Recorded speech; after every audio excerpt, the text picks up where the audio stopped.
스테반의 얼굴이라는 주제로 사도행전 6장과 7장 말씀을 같이 보도록 하겠습니다. 여러분, 올해 들어서 저희가 사도행전을 공부하고 있습니다.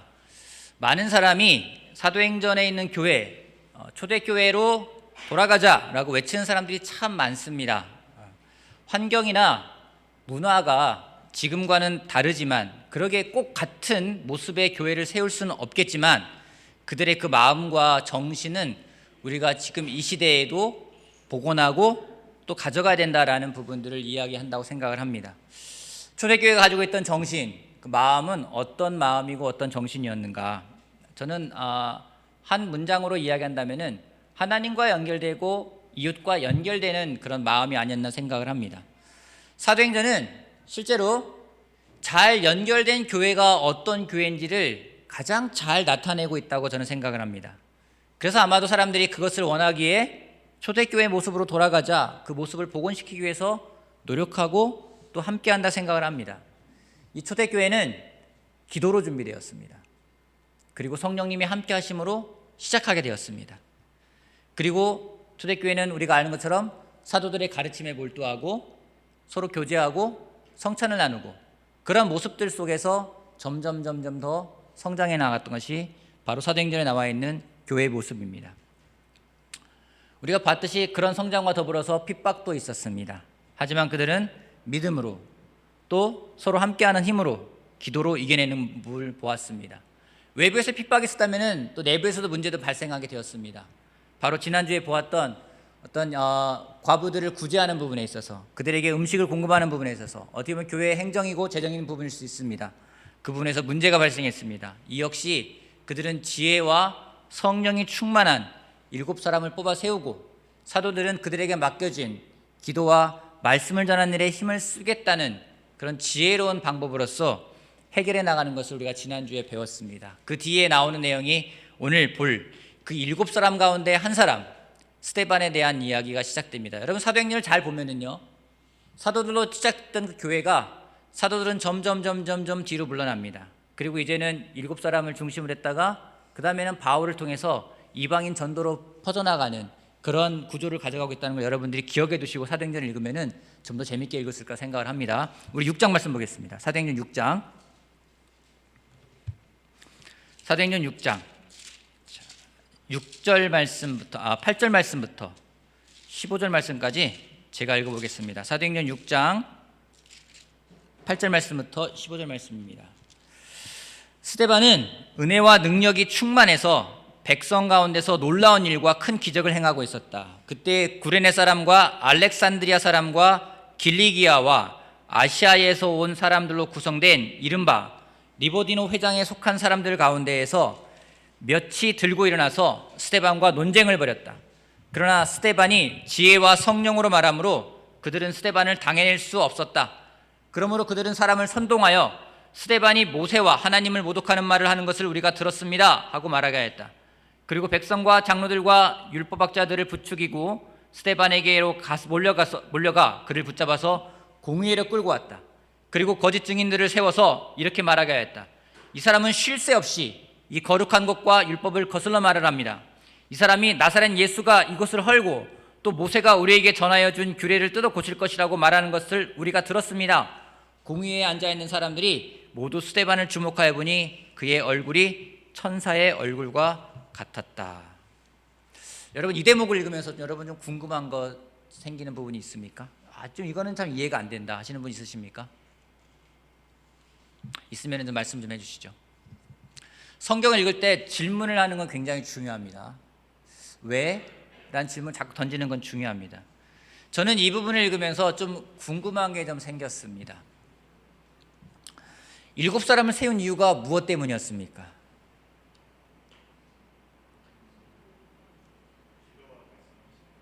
일곱 사람을 세운 이유는 그들에게 맡겨진 일이 무엇인지 6장 3절에 이런 말이 나와요. 그러니 형제 자매 여러분, 신망이 있고 성령과 지혜가 충만한 사람 7을 여러분 가운데서 뽑으십시오. 그러면 그들에게 이 일을 맡기고, 가난한 사람들을 구제하는, 특별히 필요가 있는 사람들을 구제하는 그 일을 맡기기 위해서 7사람들을 세웠습니다. 그들이 하는 일은 구제하는 일을 맡아서 하는 것입니다. 그런데 지금 스데반은 어디에 가 있습니까? 리보디노 회당에 가서 복음을 전하다가 논쟁이 붙었어요. 참고로 이 리보디노 회당은 로마의 폼페이 장군이 예루살렘을 함락할 당시 로마의 노예로 끌고 갔던 사람들이거나 또는 그 후손들이 다시 자유인이 되어서 다시 예루살렘으로 돌아와서 그들이 아마 쓰는 단어가 로마의 말이기 때문에 뭐 라틴어라든가 아마 헬라어라든가 이런 게 아닐까 생각을 하게 됩니다. 그들이 만들어 놓은 또 다른 공동체 회당이 바로 리버디노라고 하고, 리버디노라는 말은 자유인이라는 의미가 있습니다. 그러기에 다른 버전에서는 뭐 자유인의 모임이라고 되어 있는 부분도 있을 겁니다. 아무튼 그 모임에 스데반이 그곳에 가서 복음을 전하다가 논쟁이 생겼어요. 그러다가 결국에는 어떤 일까지 벌어지는지 그들이 사람들을 선동해가지고 지금 스데반은 산헤드린 공회까지 끌려가는 입장이 되었습니다. 좀 이런 생각 들지 않습니까? 야, 오지랖도 너무 넓다. 맡겨진 일이나 하면 되지. 왜 리보디노 회당까지 가가지고 거기에서 복음을 전하다가 왜 거기서 또 논쟁이 붙어가지고 왜 산헤드린 공회까지 끌려가나? 뭐 일이 커졌다라는 생각이 들 수가 있어요. 뭐 저만 하는 생각인지 모르겠습니다. 여러분이 한 가지 우리가 놓치지 말아야 할 것이 있습니다. 7사람을 뽑아 세울 때 그 기준이 무엇이었는지 사도행전 6장 5절에는 이런 말이 있습니다. 모든 사람이 이 말을 좋게 받아들여서 믿음과 성령이 충만한 사람인 스데반과 빌립과 브로고로와 니가노르와 디몬과 바나베와 안디옥 출신 이방 사람으로서 유대교에 개종한 사람 니골라를 뽑아서, 이들을 뽑을 때에 어떤 기준으로 뽑았는지 믿음과 성령이 충만한 사람이라고 이야기를 하고 있습니다. 사도들은 신망이 있고 지혜와 성령이 충만한 사람들을 뽑아달라고 얘기를 했고, 제자들도 역시 마찬가지로 믿음이 있고 성령이 충만한 사람을 뽑았습니다. 성령이 있고 지혜가 충만한 사람들이었습니다. 이들이 인기가 많아서 세워진 것이 아니라는 것이죠. 이들이 세상에서 유명했기 때문에 뽑아진 것도 아니라는 겁니다. 그들은 믿음이 있었고 성령이 충만한 사람들이었습니다. 교회가 누군가를 세울 때에 어떤 기준으로 세워야 되는지도 분명하게 나타나는 부분입니다. 게다가 8절은 스데반에 대해서 이런 말을 합니다. 은혜와 능력이 충만했다고. 여러분, 스데반 정말로 넘사벽인 것 같아요. 믿음도 충만하죠, 성령도 충만하죠, 지혜도 가득하죠, 은혜도 있죠, 거기다가 권능도 충만했습니다. 이 모든 하나님의 주신 달란트를 가지고 그가 해야 되는 일이 무엇인지 구제라는 굉장히 중요한 일을 맡았습니다. 하지만 이 7사람, 이들은 구제하는 일을 했지만은 그들에게 더 명확한 정체성이 있었습니다. 그것이 무엇인지 바로 제자라는 것입니다. 선출된 7사람들은 나는 7명 가운데 뽑힌 사람이야 라는 이 타이틀보다 앞서서 예수님을 전하는 제자의 직분이 그들에게 먼저 주어진 사명이었다는 것을 잊지 않았습니다. 진짜 그들이 무엇을 해야 되는지를 알고 있는 사람들이었다는 생각을 하게 됩니다. 구제라는 굉장히 중요한 일, 어쩌면 사람들의 많은 관심을 받는 일을 하고 있지만 그보다 더 주된 미션이 무엇인지, 예수님이 하나님의 아들이라는 것을 전하는 그 복음을 전하는 것이 그들에겐 주된 미션이었다는 것을 그들은 잊지 않고 있었습니다. 그 다음에 나오는 빌립을 보십시오. 빌립은 어떤 일을 벌입니까? 사도들도 가지 않는 사마리아까지 가서 말씀을 전해요. 사람들 다니지 않는 광야에 갑니다. 광야에 가서도 말씀을 전합니다. 뒤에서 구경하는 제자들이 아니라, 그래 니네가 어떻게 하는 보자라고 보는 제자들이 아니라 함께 뛰는 제자들이었다는 것을 우리가 알 수 있습니다. 이들은 타이틀에 연연하는 사람들이 아니었어요. 타이틀이 주어지면 하고 주어지지 않으면 하지 않고 그냥 멈춰서는 사람들이 아니라 그들의 정체성을 잊지 않고 있었던 사람이라는 것을 스데반의 행동을 통해서 우리가 오늘 배울 수가 있습니다. 예전 우리들은 직장 생활을 할 때 주업은 제자고 직장 생활은 부업이라고 이야기를 하곤 했습니다. 퇴근할 때 퇴근한다 이런 말이 아니라 이제 부업이 끝나고 본업을 시작해야 되는구나 라는 생각들도 했었습니다. 직장에서 열심히 일을 하는 이유가 무엇 때문이었습니까? 직장에서 열심히 일하는 건요, 제자로서 사람들에게 빛이 되기 위해서, 본이 되기 위해서 열심히 일을 했습니다. 여러분, 한번 우리 스스로 한번 질문해 봤으면 좋겠습니다. 지금 여러분들은 어떠하십니까? 아직도 여러분의 정체성에서 우선순위를 잊지 않고 제자로서의 정체성을 가져가고 있습니까? 아니면은 제자로 살아가는 것이 2순위, 3순위로 밀려서 세상 것이 더 여러분들을 지배하고 있지 않는지, 우리가 정말 이걸 잃어버리면은요, 모든 걸 잃어버리는 거예요. 이 부분을 스데반은, 그 7사람들은 결코 잃어버리지 않았습니다. 또 잊어버리지도 않았습니다. 우리가 이 마음을 놓치지 않고 계속 지켜나가는 우리가 되기를 바라겠습니다. 하나님은요, 우리를 창조하시고 우리를 세상 가운데 다시 보내셨습니다. 세상에 살라고 우리를 세상으로 보내셨어요. 우리는 세상에서 살아갈 수밖에 없어요. 근데 하나님이 말씀하십니다. 너희가 세상을 살아가지만 세상의 법대로 살아가지 말고 하나님의 법대로 살아가라고 이야기를 하고 있어요.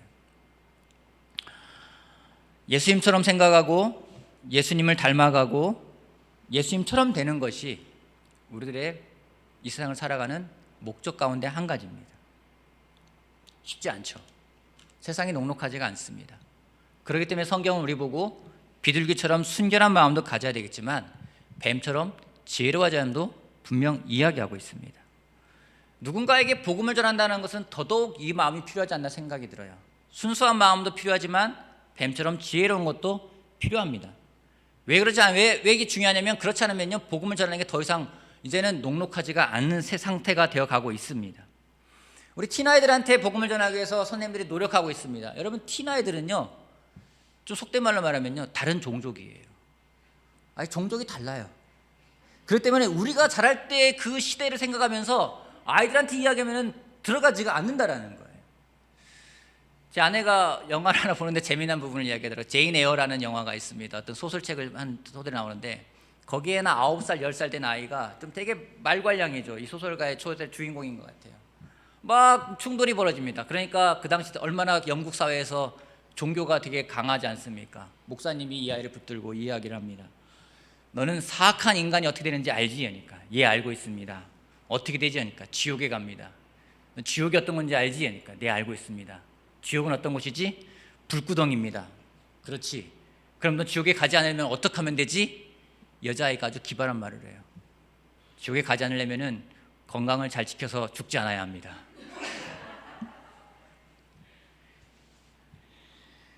여러분, 아이들이 되게 그런 것 같아요. 아이들이 모르는 것 같죠. 제가 우리 교회 팀 아이는 아니지만 다른 교회에 있는 팀 아이와 같이 시간을 보냈습니다. 같이 식사를 하면서 이 아이가 성경 공부를 하고 관심을 갖고 이렇게 공부를 하다가 어느 날 그만뒀어요. 물어봤어요. 너는 왜 성경 공부하다 그만뒀니? 되게 충격적인 이야기를 했어요. 저한테 그래요. 삼촌, 저는요, 하나님을 알고 싶었는데 제자를 만들려고 하더라고요. 우리가 은연중에 그런 것들을 가지고 있다는 것을 알고 있는 거예요. 순수하게 그냥 하나님을 전하고 하나님을 알려주고 하나님을 사랑할 수 있게끔 도와준다고 하지만 우리가 어느덧 버리지 못하고 있는 것들, 굳어져 있는 것들이 있지 않나 생각을 하게 됩니다. 스데반은 달랐던 것 같아요. 그 당시 갖고 있었던 그런 고리타분한 논리가 아니라 정말 예수님의 복음이 어떤 건지, 그게 파워가 어떤 건지를 명확히 알고 있었던 것 같습니다. 그는요, 지혜만 있는 것이 아니었어요. 더 나아가서 성령이 충만했습니다. 여러분, 지혜만 있고 지식만 있고 성령이 없잖아요. 잔머리만 굴리게 돼 있어요. 그건요, 통하지가 않는다라는 거예요. 근데 스데반은 그 말 속에 지혜가 있고 성령이 충만하기 때문에 당해낼 수가 없습니다. 여러분, 성령이 있고요, 지혜가 충만한 사람은요, 당해낼 수가 없습니다. 세상도요, 이겨낼 수가 없어요. 당해낼 수 없기 때문에 그들이 택한 방법은 무엇입니까? 10절, 11절 다시 볼까요? 10절, 11절. 6장 10절, 11절. 그러나 스데반이 지혜와 성령으로 말하므로 그들은 스데반을 당해낼 수 없었다. 그러므로 그들은 사람들을 선동하여 스데반이 모세와 하나님을 모독하는 말을 하는 것을 우리가 들었습니다 하고 말하게 하였다. 당해낼 수 없기 때문에 한 방법 무엇인지 선전선동을 하는 겁니다. 선동이라는 것이 무엇입니까? 사주하는 겁니다. 그 사람들을 매수하는 겁니다. 선동이라는 것은 영향력이 엄청납니다. 거짓을 사실로 믿게 하는 게 선동입니다. 여러분, 아돌프 히틀러라는 아주 당대의 아주 뭐라고 표현할지 모르겠지만 그 아주 악한 그 사람이 있기에는 그 뒤에는요 선전선동가의 전문가인 괴벨스라는 사람이 있었습니다. 이 사람은 천재예요. 머리가 너무 좋아요. 근데 그 좋은 머리로 어떻게 하면 사람들을 이용할 수 있는지 아주 머리가 아주 비상했던 사람입니다. 그는 너무나 많은 어록이라 부를 정도로 말을 많이 남겼어요. 그가 했던 말들 가운데 이런 게 있습니다. 선동은 한 문장으로 가능하지만 그것을 반박하려면 수십 장의 문서와 증거가 필요하다. 그것을 반박하려 할 때 이미 사람들은 선동되었다. 선동이라는 그런 거예요. 이 사람이 한 말 이런 말 했습니다. 99%의 거짓과 1%의 진실을 적절히 배합하는 것이 100%의 거짓보다 더 효과를 낸다. 분노와 증오는 대중을 열광시키는 가장 강력한 힘이다. 거짓말은 처음에는 부정되고 그 다음에는 의심받겠지만 되풀이하면 모든 사람이 결국 믿는다. 작은 거짓말보다 큰 거짓말을 대중은 잘 속아 넘어간다. 여러분, 작은 거짓말은 사람들이 믿지도 않아요. 큰 거짓말을 믿는다. 이 사람이 너무나 잘했어요. 여러분, 이걸 제일 잘했던 존재가 누군지 아십니까? 사탄이에요. 사탄이요 그런 방법으로 공격을 합니다. 선동하는 사람은 결코 앞에 서지 않습니다. 항상 뒤에 있습니다. 사탄은요 결코 앞에 나타나지 않습니다. 자신의 정체를 드러내지 않습니다. 뒤에서 사람들을 조종합니다. 지금 스데반을 몰아넣기 위해서, 궁지에 몰아넣기 위해서 선동을 합니다. 모세를 모독하고 하나님을 모독했다고 이야기를 합니다. 율법과 성전을 모독했다는 거예요. 당시의 율법이 무엇인지, 성전이 무엇인지, 그것은 결국 모세고 하나님이에요. 그들이 너무나 중요하게 생각하는 겁니다. 근데 그들이 아주 말을 교묘하게 섞어가지고 포장해서 선동합니다. 선동은요 모든 거짓말을 하는 게 아니에요. 사실도 일부 섞어서 말을 합니다. 예수님을 선동할 때 똑같이 그러지 않았습니까? 예수님을 사람들에게 선동할 때 어땠습니까? 이자가 성전을 허물고 3일 만에 다시 세우겠다는 사람입니다. 여러분, 예수님이요 그런 말 한 적 없어요. 너희가 성전을 허물어라, 내가 3일 만에 다시 세우겠다 했는데, 이자가 성전을 허물고 성전을 3일 만에 세우겠다고 했던 사람이라고 말을 교묘하게 섞는 거예요. 선동은 사람들을 불신하게 합니다. 의심하게 충동합니다. 괴벨스라는 사람이 했던 가장 유명한 말이 있어요. 나한테 한 문장만 달라, 누구든지 범죄자로 만들 수 있다. 한 문장만 있으면요 누구든 범죄자로 만들 수 있다라는 거예요. 통신사 가운데 제일 안 좋은 통신사가 있습니다. 우리 광무선 형제 표현으로 쓰면은 KDR 통신사입니다. 무슨 통신사입니까? 카더라 통신사. 누가 이렇더라 이렇하더라. KDR 통신사. 어떤 때는 저한테 와서 여러 사람들이 어떤 이야기들을 들려줄 때가 있습니다. 친한 친구나 어떤 형제들은 와서 이렇게 말할 때가 있어요. 친하기 때문에 말할 수 있지만은, 야, 누가 너에 대해서 안 좋은 말을 하더라. 그 얘기를 왜 하는 걸까요? 나는 안 했어, 뭐 이런 걸까요? 그냥 그 말을 들었으면 듣는 걸로 끝이면 좋은데 그 말을 왜 전달하는지 잘 모르겠어요. 칭찬하면 모를까? 칭찬도 아니고 누가 너에 대해 험담하더라, 뭐 이런 얘기 많이 하잖아요. 야, 걔가 그러는데 너에 대해서 이렇게 얘기하더라, 이렇게 하더라, 저렇더라. 여러분, 말을 전하는 것보다 더 중요한 게 뭔지 아십니까? 그 이전에 위험한 것을 함부로 듣지 않는 게 더 중요한 거예요. 말을 전하는 것보다 더 조심해야 되는 것이 무엇인지 듣는 겁니다. 듣는 것도 조심해서 듣지 않으면요 너무 쉽게 선전선동을 당할 수 있다는 겁니다. 그렇기 때문에 뱀처럼 지혜로워야 된다고, 비둘기처럼 순결해야 된다고 이야기하고 있어요. 여러분, 이불을 생각해 보십시오. 얼마나 순진무구합니까? 너무나 순수했어요. 그 뱀이 와서 말을 걸어요. 얼마나 친절하게 다 들어줘요. 그래도 어떻게 됩니까? 넘어가 버렸어요. 듣는 거 조심하지 않고, 성경적이지 않고 영적이지 않은 것들을 함부로 듣는 것은 조심해야 됩니다. 뉴스도 여러분 계속 들어보세요. 안 좋은 얘기도 계속 들어보세요. 여러분, 제가요 격투기를 별로 안 좋아하거든요. 그때 처음에 볼 때는요 제가 좀 거부합니다. 막 움찔움찔거립니다.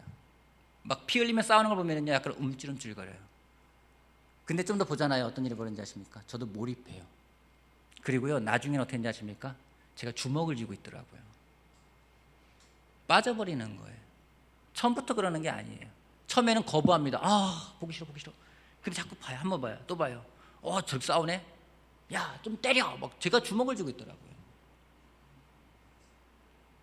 사탄이 우리를 공격할 때 한 번에 공격하지 않습니다. 차분차분 사람들 주변에서 저를 끌어들이게끔 유혹한다라는 거죠. 한 가지 더 볼까요? 12절 말씀 볼게요. 그리고 백성과 장로들과 율법학자들을 부추기고 스데반에게로 몰려가 그를 붙잡아서 공회를 끌고 왔다. 여러분, 스데반을 끌고 온 사람은요, 리보디노 공회에 있는 사람들이 아니에요. 회당 사람들이 아니에요. 그 사람들은 전면에 나서지도 않았어요. 누가 잡아갔습니까? 백성들이래요. 여러분, 이 백성들이 어떤 사람들이었습니까? 2장 잠깐 볼까요? 사도행전 2장 47절에 이런 말씀이 있습니다. 사도행전 2장 47절 46절부터. 그리고 날마다 한 마음으로 성전에 열심히 모이고 집집이 돌아가면서 빵을 떼며 순전한 마음으로 기쁘게 음식을 먹고 하나님을 찬양했다. 그래서 그들은 모든 사람에게서 호감을 샀다. 여러분, 모든 백성들이요, 제자들을 보면서 호감을 가졌었어요. 여러분, 스데반은요, 언제 제자가 됐을까요? 아마도 3,000명이 세례받을 때 그중에 끼지 않았을까 생각을 하게 됩니다. 얼마 안 된 제자예요. 불과 몇 달 전 이야기입니다. 그때는요, 호감을 갖던 사람들인데 이 사람들이 이제는요, 변했습니다. 여러분, 사람들은요, 변합니다. 우리도 변하기가 쉬워요. 공교롭게 참 칭찬했던 사람들이 이제는 그를 끌고 가버립니다. 이렇게 변하지 않기 위해서는요, 깨어 있어야 됩니다. 제가 가끔 설교를 준비하면서 밑에 앉아있으면 성찬 메시지가 날라올 때도 있고 와서 들을 때도 있어요. 그때마다 깜짝깜짝 놀랄 때가 있어요. 오늘 아침에도 우리 최윤정 자매가 성찬 메시지라고 보내온 게 있어가지고 보면서 깜짝 놀랐어요. 깨어 있어야 된다는 얘기를 하는 거예요. 여러분, 깨어 있어야 돼요. 깨어 있지 않으면요, 사탄에게 우리가 금방 넘어가게 됩니다.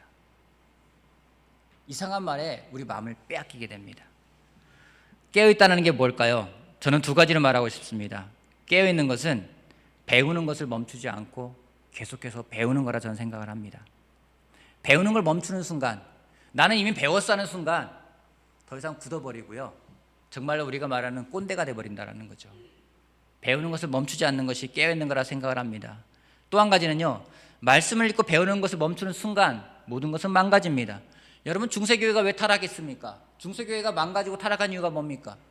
그들은요, 성경을 읽을 수가 없었어요. 일반인들은 읽을 수 없는 어려운 말로 성경을 써놨기 때문에, 성경이라는 것은 일부만이 읽을 수 있는 책이기 때문에 사람들이 성경을 안 읽으니까 이제는 사람들에게 조종당하는 거예요. 망가질 수밖에 없는 겁니다. 교회는 그때 타락하게 됩니다. 둘째, 깨어있는 것은 무엇인지 제가 생각하는 것은 멘토를 두는 거예요. 하나님 말씀에, 그리고 하나님에게 좀 더 민감한 사람이 있습니다. 저보다 더 민감하고 하나님께 더 예민하고 하나님 말씀에 더 깨어있는 사람들이 있습니다. 그 사람들과 연결되는 거예요. 굳이 내가 다 할 필요 없어요. 수시로 묻고 교제하지 않으면 깨어있기가 힘듭니다. 여러분, 혼자 있는 사람은요, 깨어있기가 힘들어요. 누가 옆에서 흔들어줘야 됩니다. 너무 감사한 것은 새롭게 그룹핑이 되면서 움직이는 그룹들이 있게 참 감사한 것 같아요. 서로 연결되려고 하고 어떻게든지 간에 깨어있기 위해서 노력을 하고 교제하고 서로 간에 말씀을 전하고, 여러분, 이 부분은 굉장히 중요한 겁니다. 깨어있는 것은 다른 표현을 바꾸라면 저는 연결되어 있다고 생각을 합니다. 연결되어 있지 않을 때 우리는 잠들 수밖에 없습니다. 그때 사탄은 우리를 공격을 합니다. 6장 15절 말씀 볼게요. 6장 15절. 공회에 앉아있는 사람들이 모두 스데반을 주목하여 보니 그 얼굴이 천사의 얼굴과 같았다. 참 놀랍지 않습니까? 극심한 논쟁 중에 있어요. 사람들이 다 선동돼가지고 잡아갔습니다. 근데 스데반의 얼굴을 보니 천사의 얼굴 같다고 합니다. 여러분, 논쟁한 적 있으시죠? 특별히 여기서는 부부들과 오는 자기 배우자랑 싸울 때 있잖아요, 그죠? 안 싸우시는 분들 저는 생각하지 마시고 다 싸우는 거 알고 있는데, 막 싸울 때 여러분 보십시오. 싸울 때 여러분 표정 한번 본 적 있으십니까? 누구랑 막 논쟁할 때 여러분 본 적 있으십니까? 저는 본 적 있어요. 제가요, 막 논쟁을 하고 막 얘기를 하는데 제 아내랑 막 얘기가 가서 제가 화가 나서 보는데 어느덧 저쪽 거울이 있는 거예요. 저 모습 봤거든요. 제가 놀랐어요. 깜짝 놀랐어요. 제 아내가 그러거든요. 당신 화내면 얼마나 무서운지 알아? 그러게. 무슨 소리야? 나 같은 사람이 무슨 화낸다고 무섭겠어. 무서워요. 근데요, 스데반이요, 그 논쟁 중에 있는데 그의 얼굴이 천사와 같았대요. 여러분, 우리 가운데 천사와 같은 얼굴 가진 사람들이 있습니까? 우리가 어떤 사람들을 천사와 같은 얼굴로 봅니까?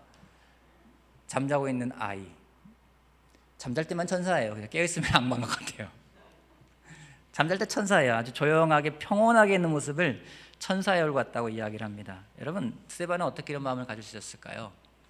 그가 마지막에 한 행동이 힌트가 된다 생각을 합니다. 7장 54절 56절 볼게요. 7장 54절부터 56절까지. 7장 54절부터 56절까지. 그들은 이 말을 듣고 격분해서 스데반에게 이를 갈았다. 그런데 스데반이 성령이 충만하여 하늘을 쳐다보니 하늘에 하나님의 영광이 보이고 예수님께서 하나님 오른쪽에 서 계신 것이 보였다. 그래서 그는 보십시오, 하늘이 열려 있고 하나님의 오른쪽에 인자가 서 계신 것이 보입니다 하고 말하였다. 여러분, 얼마나 영광스러운 모습이었을까요? 얼마나 격려가 되는 모습이었을까요? 여러분, 스데반이요, 그 위기의 순간에 그가 무엇을 했는지, 어떻게 이것을 빠져나갈까 잔머리를 굴린 게 아니라 그는요, 하늘을 바라봤대요. 그 위기의 순간에 그 마음이 격정이 되었을 때 그가 했던 것은 무엇인지 하늘을 바라봤다고 이야기를 합니다. 여러분, 하루에 하늘을 얼마나 많이 보십니까? 아마 우리 가운데 하늘을 가장 많이 보는 사람이라면 저는 한이라 경제인 것 같아요. 하늘에 떠 있잖아요. 아예. 여러분, 하늘을 보려면요, 고개를 들어야 합니다. 인간은요, 고개를 젖힐 수가 있게 만들어 놨어요. 제가 몇 번 얘기했죠. 땅만 계속 보다가는 일자목 됩니다. 거북목 됩니다. 돼지는요, 구조상 하늘을 들어서 머리를 들어서 자기 머리 위에 있는 하늘을 볼 수가 없는 구조래요. 땅만 보면서 살아가게끔 만들어 놓은 짐승이기 때문에 그렇다고 합니다. 땅에 있는 것만 추구하기 때문에요. 하늘에 있는 걸 추구하는 동물이 아니에요. 하지만 우리 인간은요, 땅을 살아가지만 고개를 들어서 하늘을 바라보며 하늘의 것을 추구하게끔 만들어 놓은 존재라는 걸 우리가 기억해야 됩니다. 여러분, 힘들 때, 괴로울 때, 여러분 마음속에 분노가 치밀어 오를 때, 사탄의 공격 때문에 너무나 힘들어가지고 내 마음을 주체할 수 없을 때, 여러분 잠시 고개를 들어서 하늘을 보십시오. 하늘을 본다는 건 무엇입니까? 하나님을 생각한다라는 거예요. 예수 그리스도를 생각한다라는 겁니다. 땅에 있는 것만 보면서 사람에게 포커스했던 그 사람들은 스데반을 보면서 이를 갈았습니다. 하지만 하늘을 바라본 스데반은 그 누구보다 평화로운 천사의 얼굴을 가져갈 수가 있었습니다. 하나님을 보면, 하늘을 보면 얼굴이 바뀝니다. 하나님을 만나서 대면했던 모세는요, 그 얼굴에서 빛이 나가지고 사람들이 그 얼굴을 볼 수가 없을 정도로 빛이 났다고 합니다. 예수님 또한 변화산에서 정말로 변화되는 모습을 통해서 빛이 나는 게 무엇인지를 알려주셨습니다. 오늘 여러분은 무엇을 보고 싶으십니까? 무엇을 보길 원하십니까? 눈에 있는, 땅에 있는 것을 바라만 본다면 화가 날 것 같아요. 갈등밖에 안 생길 것 같습니다. 하지만 내 고개를 들어 하늘을 바라보며 하늘에 계신 하나님을 생각할 때 성경은 이야기하고 있습니다. 우리들의 얼굴이 천사 얼굴처럼 빛날 거라고 이야기를 하고 있습니다. 하늘을 자주 보는 우리가 되길 바라겠습니다. 억울할 때 하늘에 계신 하나님을 바라보면서 그 억울함을 전하길 바랍니다. 기쁠 때 하늘을 바라보며 하늘에 계신 하나님께 감사할 수 있는 사람이 되길 바라겠습니다. 하늘을 바라보며 늘 깨어서 사탄의 유혹에 넘어가지 않고 지혜와 성령의 충만함으로 제자의 정체성을 잃어버리지 않고 또 잊어버리지 않고 날마다 살아가는 여러분이 되길 바라면서 오늘 말씀을 마치겠습니다.